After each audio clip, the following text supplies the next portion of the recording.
Hello and welcome to this Talk Tuesday. I'm Mia Saenz and this is Lori Montry, and we're the co-founders of The Greatest You. And today we're going to be talking about, is your nervous system the key to end unwanted behaviors?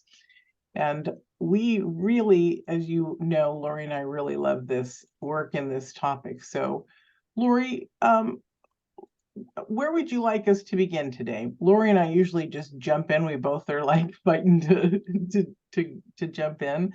Should we begin with the role of the nervous system and then also talk a little bit about the neuroplasticity and how our brain functions to move with its new patterns and its new ways of learning to support us? Absolutely. And this is so important, and we don't hear about it enough. And, people are really starting to understand this a little bit better. I've received just this week alone probably a dozen comments or emails from people who are like, whoa, this makes so much sense now. I'm understanding why. I have, put so much time and energy and life force into trying to change certain things, whether it's thought patterns, whether it's behaviors that don't serve me.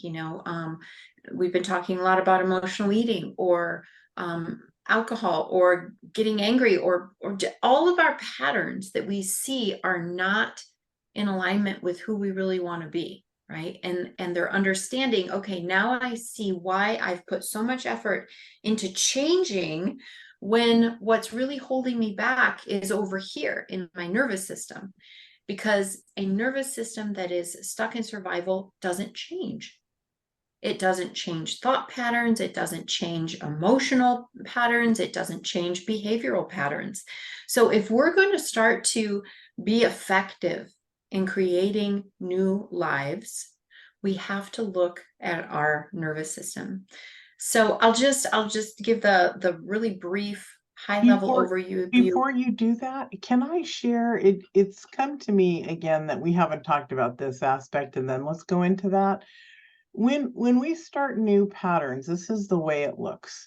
We are really excited about changing something in our life. And then all of a sudden, that day comes, Monday or the next day or whatever it is, and we haven't uh, taking care of our inner workings in any way. And so the trauma that we have is still chasing us like a wild dog. I know for myself, I used to be like, okay, I'm going to start a new diet and I'm going to start a full workout, and it's going to be every single day. And so I would do that. And then all of a sudden, I'm like, I'm flipping exhausted. Right. And so what do? We abuse ourselves with words, with thoughts. We go off our stuff and on to something else. And then we're like, what happened? So this is why it's so important to understand all this, what Lori and I are going to talk about now, because otherwise you might just hear the words and forget those things, those spaces. So I want you to take a moment also right before we get into this and think about the last time you chose something to do for yourself and you dove right in, and then all of a sudden you're overwhelmed and exhausted. And I used to hear coaches online say, you can't do it all at once. And even though I was a great coach myself, I knew I could do it. I knew I could do it. But I had issues. So until I understood about the nervous system, that allowed me not an excuse, but a way into move into smoothness that was really beautiful. So think about when the last time you tried anything. Yeah. And that allows us to then go and put our energy and our attention in the place where it's actually going to make a difference for us, right? Because the answer, like you're saying, is not, I'm going to go and that's it. I'm going to drink shakes for the next month. I'm going to, work out for 2 hours every day. And we're using, our physical health here, our weight as an example. just because it, so many of us can relate to, and it's so simple to understand how it works, but it applies to so many different, every aspect that you're working on to change. But it's so easy to do that, right? And just like you were describing, Mia, that's it. I'm doing this, and yeah. I've heard people say, you don't just jump in all day, but I'm gonna do it this time. I can do And it. put up, right, fall off, and then beat ourselves up. And then a few weeks, or maybe sometimes a few months later, or for some people a few years later, okay, I'm going to try again, right? And do that same thing over and over and over. It's like being on the hamster wheel, and it's so frustrating. So rather than being on the hamster wheel and just jumping on again and trying the same thing that you've already collected all kinds of data doesn't work, rather than doing that again, can you open up to the idea that what's holding you back is your nervous system? And if you're curious about that and ready to understand it better, that's why we are bringing you this talk today. And we also, Mia, I think it would be great to offer the download because it, is a more expansive conversation about this topic. I'll get Very. that book. So we have created a PDF, a guide to help you understand how you can use your nervous system to help support the goals and the changes that you want for your life. So that is, we're going to put it in the chat, but it is healingthenervoussystem.com. www. Yeah. Yeah, I'm getting to remember these. Yeah. So yeah. So we have so many. I know, exactly. Yeah. So let's talk a little bit about the role of the nervous system. So I like to describe the nervous system like a graduated cylinder. So we had those graduated cylinders back in high school when we were in chemistry class doing our experiments, and we had the cylinder, and it would have numbers from 1 to 10 running up the side. And we can think of this cylinder as the different states of our nervous system. So when the liquid in our cylinder is somewhere between that 1 and 3 range, that's when we're in that beautiful parasympathetic rest and digest, access to our good ideas, our creativity. We're open to connection with others. We know what our needs are. We know how to meet them. Things are just good, right? And then we feel calm. There's no threat. We feel safe. That's the parasympathetic ventral vagal. And I say that because there's 2 phases of the parasympathetic. So this one that we're talking about is the place where we were meant to be, where we were supposed to spend the vast, vast majority of our time in this parasympathetic state. And then when we move beyond that and we fill up our cylinders a little more, and we're in that 3 to 7 range, that's when we are in sympathetic. Our state of our nervous system is the sympathetic state. And that state is all about mobilization. It's all about fight or flight. It's about, perceiving threat, what's going on, what do I need to do? It's activation, right? And that energy is fine. It's important sometimes in our lives, but it is not where we chronically want to live, especially up in the 5, 6, 7. That's a lot of sympathetic energy. And what happens when that's the case, parts of our body and brain that aren't crucial for survival get shut down. So that's things like our healing system, our immune system, our digestion, our access, our good ideas. It starts to become that access to our prefrontal cortex, that brilliant part of our brain that make us humans, right? That separate us from less intelligent species. Access to that starts to get cut off when we're up high in that sympathetic energy. So just kind of recognizing that this is, and also a state that a lot of us live in all the time, right? So many of us have just become so normalized to living with a lot of fight or flight energy that we don't even realize, for the most part, that's what we're experiencing. And then we can continue going up in the graduated cylinder, 7, 8, 9, 10, and even overflowing. And that state is another state of the parasympathetic called dorsal vagal. It's referred to as shutdown, overwhelm, the freeze, because in that place, the high anxiety and mobilization is still there, but we feel frozen. We feel overwhelmed, like life is just way too much. We can't handle what's happening. We don't want to handle what's happening. Go under the bed, hide, and just stay put, right? And that is brilliant when we need that kind of reaction. But most of the time, what that really is us shutting down to life and to what we are capable of having and doing and being. And so what I really want you to understand, you don't have to become an expert in the nervous system to understand that when you're at that like 5 state and above, a lot of the time you're in survival. You're in survival mode. What that means is you're operating from your survival system, from your limbic system. And your limbic system is a very limited, kind of primitive part of you that is only concerned about your survival in the next 2 minutes. It is not concerned about how can I change my health? How can I get out of this rut? How can I feel better? How can I stop being anxious? How can I develop more connected relationships? All of that. Survival brain's like, yeah, that's nice, but I don't care about that because I need to get you through the next 2 minutes. I need to get you through this threat that I'm perceiving right now.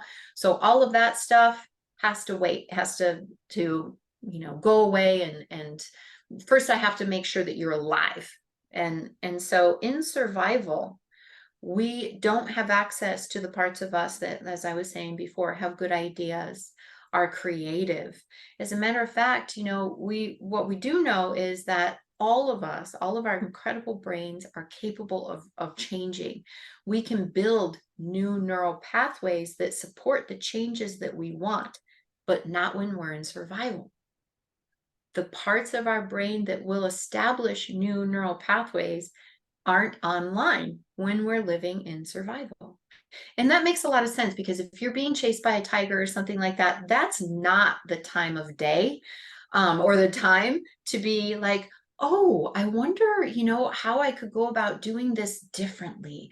I wonder if I, this or that. That would be insane to be putting time and energy into trying to figure out something different when you're literally being chased and your life feels like it's in danger, right? So it's a really brilliant system. It makes absolute perfect sense why we wouldn't be able to change and grow and have these great ideas in survival, because we have to be focused 100% on just getting away from the threat. And the problem is if we feel and we're perceiving this threat every day, day in and day out, we never have access to that part of us that can actually change, that can actually see the bigger picture, know how to go about things and really, make things happen. The other part of it is, maybe I want to put this in a little bit different context because we have a lot of people that we work with that say, I have a lot of attachment wounds. I have a lot of insecurities in my relationships and I want to have different relationships. I don't want to, be living with those same old pathways. I'm always afraid that my relationship is going to end, that it's not secure, all of these kinds of things. And if you're working and wanting to develop new neural pathways so that you can feel secure in your relationships, then you have to understand that if you're living in survival, it's not going to feel safe to change your thinking. It's not going to feel safe to see the world in a different way. That's not what survival brain does. So regardless of the change that you want to make, we have to take the nervous system into account and bring it down from wherever it is, and even as I said, in the overflowing, we have to bring that down and get you at least a good deal of the time living in that beautiful 1 to 3 range where you have access to everything you need to actually make change. Does that make sense for everybody? I know We're trying to talk about these big important topics and bring them down into little bite-sized pieces. So I just want to make sure that that makes sense for you guys. You know what I Yeah. remember in the very beginning, shifting over into this type of awareness was there's a lot that we are learning about our brain, but to understand these things gives us the advantage that we can change and shift our life and that it can support us, right? So we are not doomed just because of our upbringing, where we live, a circumstance that happened. This is the beauty of being able to change our thought patterns, to rebuild the way we used to think, to shift our behaviors, right? And our neuroplasticity, which helps provide that channel, that new space moving forward with our new information. So, whatever you're creating in your life, understand these layers and levels that they're here to support you. It's not, it's based in science. It's not voodoo, it's not woo-woo, whatever other words you want to use. It really is who you are. When I understood, you all know that I'm a high spiritual woman in the sense that, I live it. And so when I could create science with it, can you imagine how excited I was to be able to back things up where spirituality and our thought of progressing and we call this a healing and stuff, a shift and a change, but that they can all be backed up and intertwined together. So wherever you are, whomever you are, this is who you are. And so welcome to your life, that you can change your story, that you can change your past abilities, that you can change your patterns, your behaviors, and all of that. I think it's Yeah. really Yeah. beautiful. Yeah, we absolutely can. And we work a lot with people who say, I've been trying forever, right? Or I've been in therapy for 15 years, or, all of these things. And I'm so frustrated that I can't move forward, that I keep falling into the same patterns over and over. And this has been such an important key for so many people to understand. Well, Yeah. maybe, it's because you've been living in survival for so long, your system, your nervous system being in that range. And so change isn't a possibility. And we also, I wanted to address how stress and trauma really come into the picture here, because we often get people to ask the question, how did my system get so full? Right. And I think it's useful to kind of give a little bit of background there. So liquid gets into our graduated cylinder of our nervous system here in our analogy. Whenever we have experiences that we can't process, that are beyond our resources, our capacity. And that's different for everybody. Very often people will say, well, my life wasn't so bad. I know a lot of people who had it a lot worse. I didn't have traumas, right? And when we talk about trauma, I just want to kind of take that word almost off the table, because so many people have associated trauma with, okay, I didn't live in a war zone. I didn't live through a natural disaster. I wasn't, physically abused daily or whatever it is. So what happened to me or my experience can't possibly count as a trauma. So let's not even think about it that way. Let's think about it instead. You have a particular nervous system, and if things were coming at you and you were experiencing them, and they were just more than you knew what to do with, you were like, wow, that's too much for my system. I don't have the resiliency and the resources to really fully process this. And that can be things like just being, in a situation where caregivers are dealing with their own stuff, dealing with depression, or their own pain and limitations. And so they can't be there fully. And there were times in life when you just, as a child, right, really needed support that wasn't there for one reason or another. And it doesn't have to rise to the level of severe neglect or anything else. It can just be a little system that was scared at night and didn't have somewhere to go, a little system that was dealing with a lot but didn't want to burden the caregivers because they saw that the caregivers were already dealing with too much, or they have to deal with my brother who's kind of problematic, and so I don't want to add to that. I need to be the one who doesn't create any issues for them so that I can be safe. And so I mean, we could go on all day, all week about the various types of experiences that we can have as young people, and that are too much for us to handle. Bullying at school, definitely something, just not feeling welcome, not feeling like your expression, your music was being loved and appreciated. So just kind of being more open to the idea that, trauma really isn't this list of things. And if you didn't have this list of things happening for you, then, oh, I couldn't possibly have these experiences stuck in my nervous system that were too much for me, right? We all do.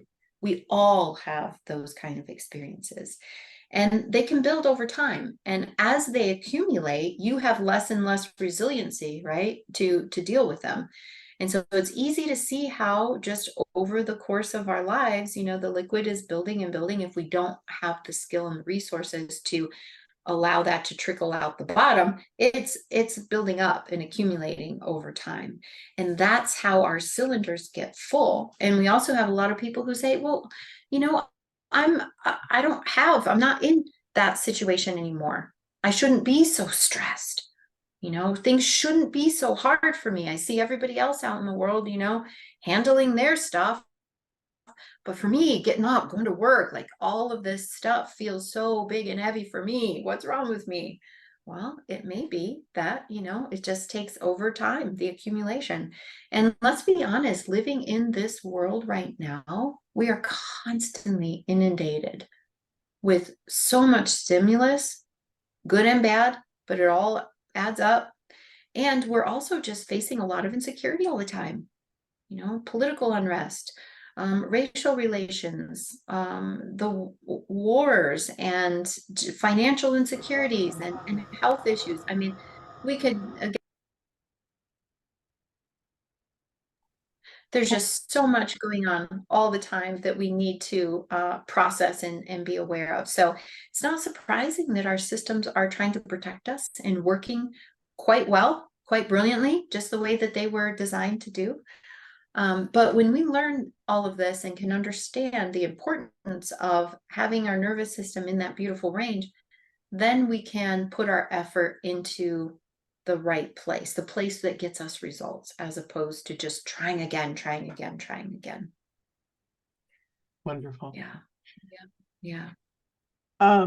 I'm not sure what else to add to that, except for, as many of you know, right now we have freedom from emotional eating, which is what we are guiding a lot of our stuff towards. It starts on the 30th. Would you like to share a little bit more about that beautiful program? I would love to. I But would love before to. you do, I have to tell you, she created it and she's really genius. And I don't say Yeah. that about a lot of people. I love this program. Yeah, and I've been sharing a lot in some of the additional training sessions that we've been having around emotional eating, that early in my practice, this is where I really come from, is my own dysfunctional 3-decade long dysfunctional relationship with food and body, and after I healed my own challenges with that, I decided I've got to devote my life to helping other people find the same freedom.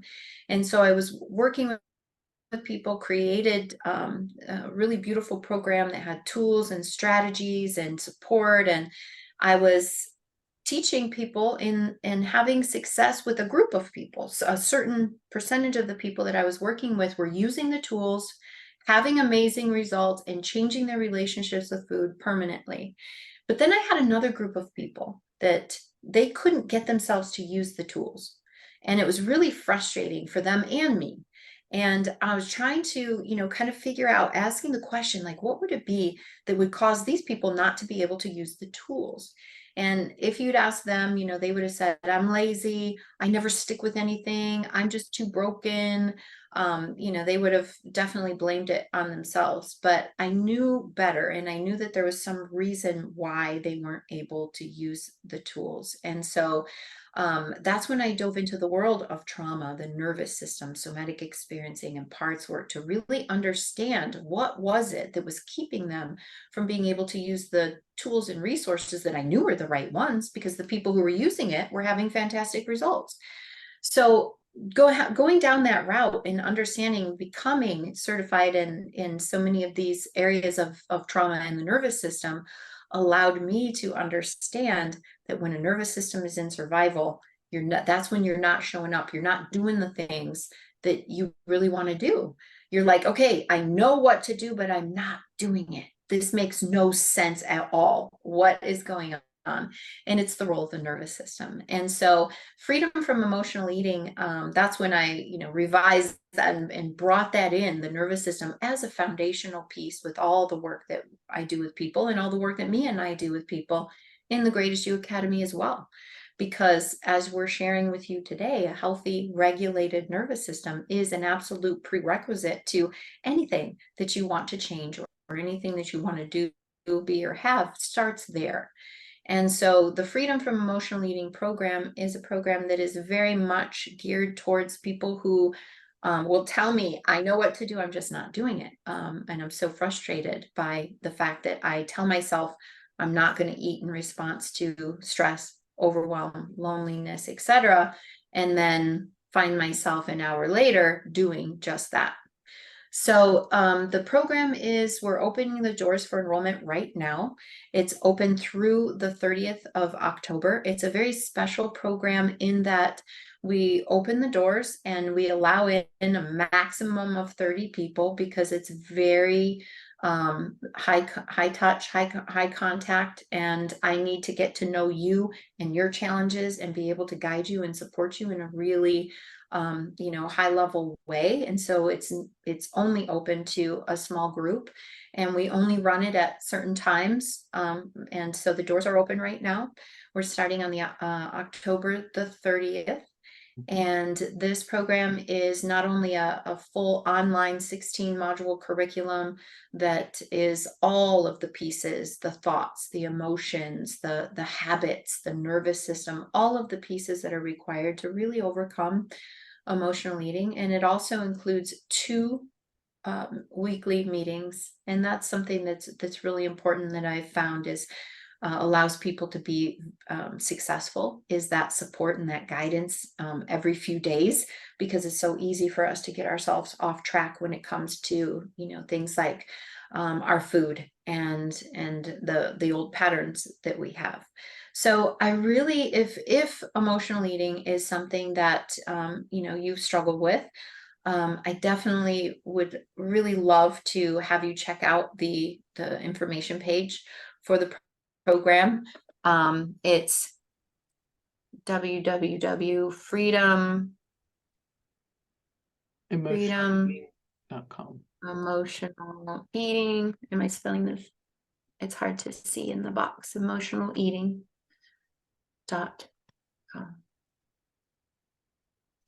Yeah, and on that page, it gives you some more details, Can you and it hit also Did you hit send? I'm sorry. Did you hit enter? Yeah. Didn't come on my side. Everyone, let me There it do is. it here. There, Just no, that's freedomemotionaleating.com. Yeah, there it is. yeah. See it? Okay, perfect. Yeah, so we're super excited about this, because it is kind of that one-stop shop approach to ending emotional eating. On the information page, you're going to see some testimonials from people who have gone through recently. And I really encourage you to watch those, because I think that's one of the most valuable ways that we can evaluate, is this something that would work for me? Well, has it worked for other people? Right. And that makes sense. So this understanding this role of the nervous system is so important. We spend a lot of time in that program, as well as what we do in the Greatest You Academy. So yeah, does anybody have any questions about anything that we talked about today about freedom from emotional eating, which is starting in 13 days, or anything else that we can answer for you today? Yeah. sometimes when we're taking in a lot of this information, it takes a minute to integrate it and to see how it applies to you. So if you're thinking about this later and you have any questions, we're definitely always open to answering those questions. If you have questions about the freedom from emotional eating, you can email me at lori@lorimontry.com, is the email for that. And Wonderful. yeah. Hi, Nicole. How are you today? So I'm I just had surgery on my eyes, and the drooping eye, I looked on Googled it, and it said smoking is the #1 cause. So I decided I'm giving up smoking. But every time now that I go for a cigarette, I'm like rummaging in the fridge looking for food to replace me having the urge to smoke. And then I'm like trying to reach for a vegetable, not a cookie. And I'm like, now I'm having the urge to eat to replace the smoking. Yeah, yeah.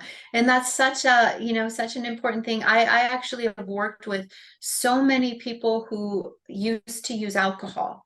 And when they stopped using alcohol, they substituted for the food. And, it's because we're not at the underlying issues of, why am I needing this in the first place? And of course, with nicotine, that strong pull that the addiction of the body, the physical addiction, as well as, the need to kind of distract and calm and run away and all of that. So yeah, I'm not surprised at all. It's very common to just substitute one for the other. And I will say, and me and I have had a lot of discussions about this, and people who have worked with us recognizing, wow, I came for help with this, but it actually really helped me with this as well. And the reason why is because what I'm teaching in Freedom from Emotional Eating is, getting at the root. It's about the food, but it's not really about the food, right? It's about all the other things. And so by going to the root and really, working there and understanding what are the thought patterns, what are the emotions, what are the dysregulation in the nervous system, then it actually changes your relationship with food, your relationship with shopping, your relationship with all of those, unwanted behaviors that we're talking about. Yeah, let's see. Yeah, I just took care of that. Oh yeah, perfect. Yeah. Yeah, it's great.